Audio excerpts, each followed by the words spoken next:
Hello, today we are reviewing the 2020 Honda CR-V Hybrid Touring. Hi, my name is Howard and welcome to Road Trip Car Review. We review cars to see how good they would make as a road trip car. We look at features, options, we test drive it, and at the end we'll even give it a grade. My special thanks to Goudy Honda for allowing us to review this car.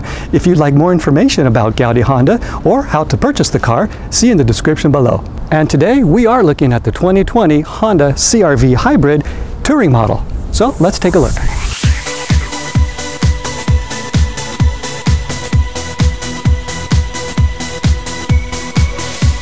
The CR-V Hybrid comes in 4 models: the LX, EX, EXL, and the Touring. All models come equipped with Honda Sensing, which includes collision mitigation braking system, road departure mitigation, adaptive cruise control with low speed follow, and lane keeping assist. It also has power side mirrors and remote entry, and all hybrid cars come equipped with all-wheel drive. The EX comes with a blind spot information system with cross-traffic monitor and LED fog lights and heated side mirrors along with a sunroof. The EXL provides leather. Now the Touring is the top of the line and has all the other features that the other models have. Plus it has a hands-free power tailgate, roof rails, and rain-sensing windshield wipers.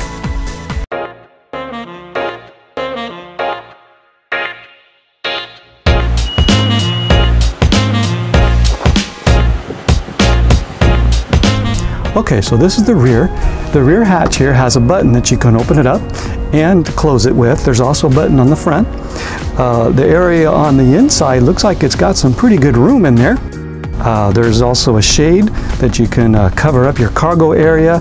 The seats, they actually fold forward so that you can have more cargo room, which is typical on a lot of vehicles, but this one certainly does it. Nice thing about the handles on the rear seats is you can access them from the rear door, the second row door, and you can pull the seats forward, which gives you more access, of course, more room, and there's also a handle. The handle, you just pull the handle, and the seats will also go forward as well, so you don't have to make that trip around the car to the door to pull down the seats. That's very that's beneficial for when you got groceries or you've got a quick access to your cargo area. So that's pretty neat. It doesn't have a spare tire, but what it does have is a repair kit. So there's a kit there that'll work for you. If you have a puncture in the tire, if you have a blowout, then yeah, it's not going to work. But I believe Honda, for their new cars, they do have a roadside service. Cargo space comes in at 33.2 cubic feet. With the rear seats folded down, it comes in at 68.7 cubic feet. That's about 6 cubic feet less than the non-hybrid car. That's with both the seat folded up and folded down.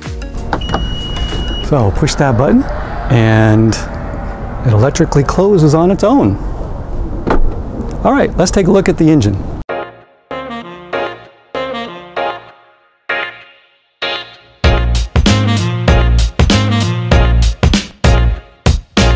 Okay, now we're at the front and we're looking at the engine. This is the Earth Dreams Technology Hybrid engine.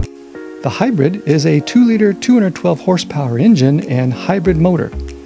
Fuel mileage is rated at 40 miles per gallon in the city, 35 on the highway, and about 38 combined. It also comes equipped with a 19-gallon fuel tank. Looking at the motor to do general maintenance, the fluids are in clear bottles. You have the radiator fluid, you've got the brake fluid, windshield wipers fluid, and you can also check the oil. It's right in front. The orange wiring, that's part of the hybrid system. That's what marks it as the hybrid system. So you know by instantly looking inside the motor, even if you're not aware of it, you see that, oh yeah, this is a hybrid. It comes equipped with the ECVT transmission, regenerative brakes that charges the battery when slowing down. It has an EV mode that allows electric-only driving, and it can tow up to 1,500 pounds. And now, let's see what's on the inside.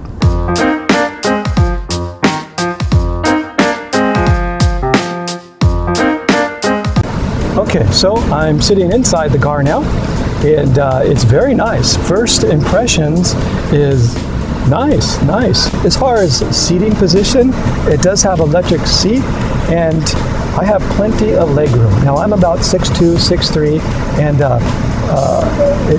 I have plenty of room. It's very comfortable. I can go up or down on the seat. With the steering wheel position, I can move it back and forth to where I like it. So that's it's very comfortable. It's really nice, actually. All models come with remote entry start, push button start, multi-angle review camera, and auto climate control. Also includes Bluetooth hands-free link and Pandora capability. The dash up here is it's all digital, so that's pretty neat. And the steering wheel is very comfortable. You can actually move the steering wheel up and down, and also in and out. That's pretty neat, in and out. So you can position it where's a good spot for you. And then there's a handle. You just lock back in place. It has paddle shifters. Paddle shifters, those are really nice. So there's a sport mode. So it normally shifts in automatic, of course. And so you can actually manually go through the gears. That's pretty neat when you're going down the road and you get a little bored, or you want to get around some traffic in kind of a spirited way. That works very nice, very well. The EX will include dual zone climate control, Apple CarPlay, and Android Auto. They also come with an upgraded 180 watt sound system. Honda has the sensing package, which is a couple of buttons here, and you can actually turn them on and off here. And along with the rear door, there's a button there for that. Now on the dash, you can go through different things to see what you want to see. Right now, it's showing me the hybrid system, and it's showing me the EV is ready, shows a charge power gauge too. It'll show your speed. And then the transmission, for example, if I want to put it in reverse, here's a reverse button. I just pull down, and it's in reverse. And then when I'm ready to go forward and drive, I push drive, D for drive. And then when I'm arrived at my location, I just push park. Also has a parking brake, has a brake hold button. It also has a sport button, so whenever you want a little extra sporty feeling, it'll do that for you. It also has an econ button. That'll help the way it drives as well, just like how sport will kind of help it accelerate a little bit more. Econ will kind of do the opposite, where it helps us conserve more fuel. It also has an EV button, which allows you to use just the electric side of it. The EXL will receive leather seats, heated steering wheel, auto-dimming rear view mirror, and 2-position memory seats. And then you can access your phone settings and also regular settings. You can access things like clock information, camera. If you push on camera, see the rear camera, cross-traffic monitor. So you can actually go through those and turn them on and off. Pushing the back button again, you also have your audio system info, your info button. What that'll do, it'll bring up your trip computer, voice information, clock, wallpaper. It tells us our fuel economy and all that kind of good stuff. And there's also Home Link. Home Link will connect you with Honda, so you can, or it helps you with your location information. That's pretty neat. Now the Touring will get all of those features, plus it'll also get navigation, a phone charger, and a 350 watt sound system with 9 speakers. Up here, you got places for your sunglasses, also a mirror so you can see the kids in the back, so you can say, hey, I see you. Also, it has a sunroof button, so open up the sunroof. It does come with a sunroof. It's the Touring version. Okay, I am in the back seat, and first impressions is not too bad. Now, I was sitting in the front seat with the seat adjusted for my height, and I'm now sitting behind that same seat, and I still have legroom. So that's pretty nice. My head, I've got headroom. That's pretty good. The seat seems to be pretty comfortable. That's nice, and it is leather seating, so that adds to the niceness of it. I do see down below where there's a couple of USB ports for charging phones, and it's the 2.5 amp, which is good. That's a good strong power for charging. Yeah, this seat's actually pretty comfortable. I like it.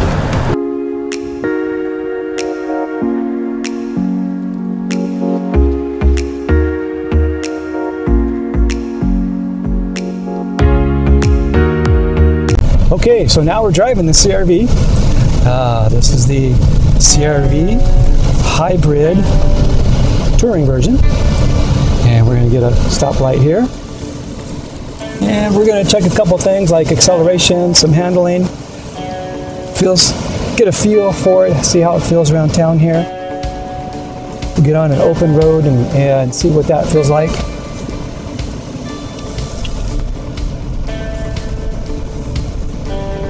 Okay. Wow, I'm accelerating and it feels really good. Wow, it feels good. It accelerates pretty good here. I'm already at 45 and had no issues. Now, that's just one time. We're going to turn the corner here, go up the street, and see how the handling is, how the turning is. Okay, yeah. Well, that's a good turn. Accelerates out of the corner pretty good. And engine winds up a little bit. Now hybrid, they have their quirks and they have their personalities. But wow, the acceleration is really good. I'm accelerating from 35 to 45 and it goes really good, really nice.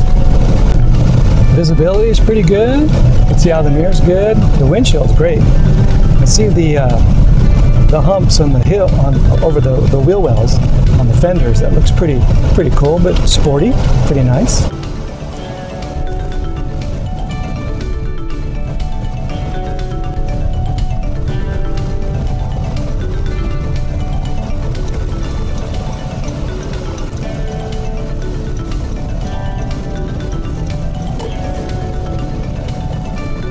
Okay, we'll be able to get on an open road here and see how it feels.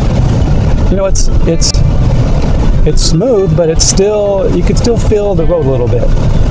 You're not feeling every bump and such, but we are feeling the road a little bit, which is fine. It still gives it a little bit of a sporty feeling when it does that. The seat's very comfortable. Driving really well. Brakes stop pretty good.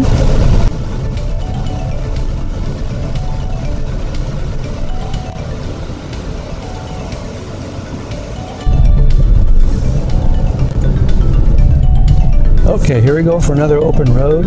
Acceleration's pretty good.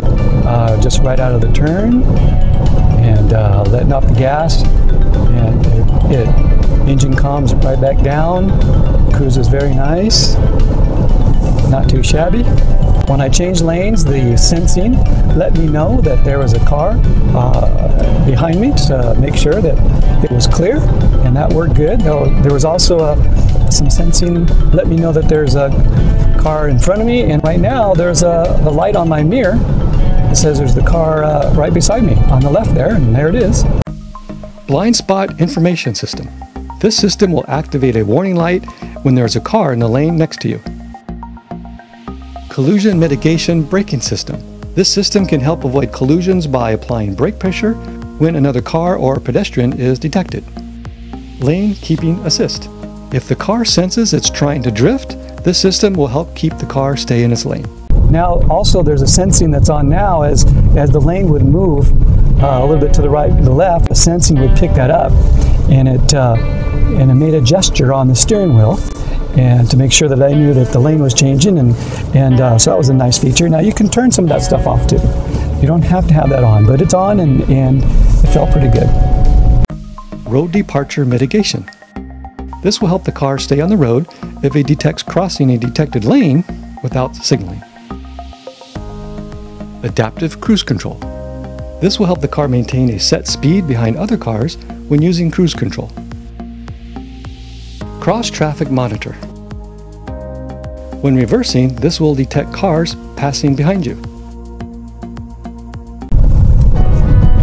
Also, being that's an SUV, I'm in a line here with just regular cars, sedans that are not an SUV, and I can see above. I have a good view over the traffic, which is nice. I can see, I have a good visibility. And also nice too about this car, it's not a huge car, but it's still comfortable for 4 people and has room for their stuff. The air conditioning is working great. I did have to turn it down a little bit because it's working so good.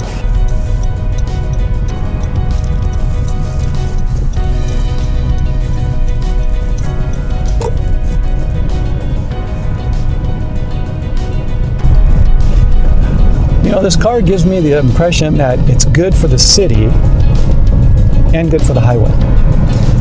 Going around town, I don't feel like it's a problem driving in and out of traffic, getting a parking place, and I still have good in-town power.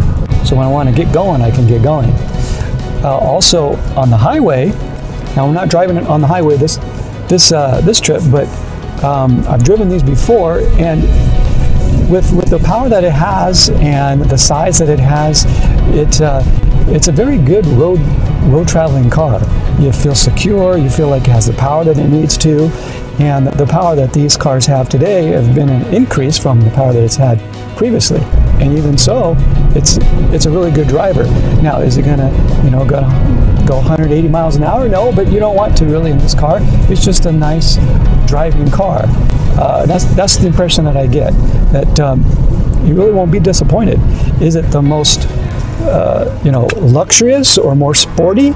No, but it fits kind of almost in that realm where it gives you just enough where you appreciate, or you have some sportiness where you can still have some fun on the road and not feel like you're just driving just an ordinary car just to get from A to B. It'll certainly do that for you, but with the way they have it designed now, it seems like it's very much of an upgrade, even from what the cars have previously been, and you don't have to spend the money on a car like this that you would on another car that has a few more features and additions and options and such.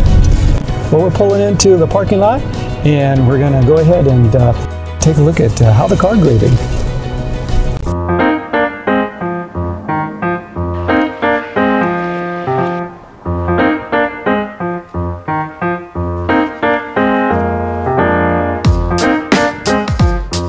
Well, let's see how this car shaped up with a score and a grade for a road trip car. Well, we start out with 9 categories with a score of 1 to 10, 10 being best, of course. We put that together, we add them up, and then turn that into a grade. The first category is styling, and we give this car an 8. Second, features. It gets a 9. Comfort, an 8. Cargo space, a 7. Acceleration, an 8. Handling, an 8. Economy, 10. Fun factor, 8. And the last category is the bonus score, which is my overall view of the car as a road trip car, and this car scores an 8. This gives the car a total score of 74, which turns into a grade of a B+. Well, thanks for watching. I hope that helped, and we'll see you next time.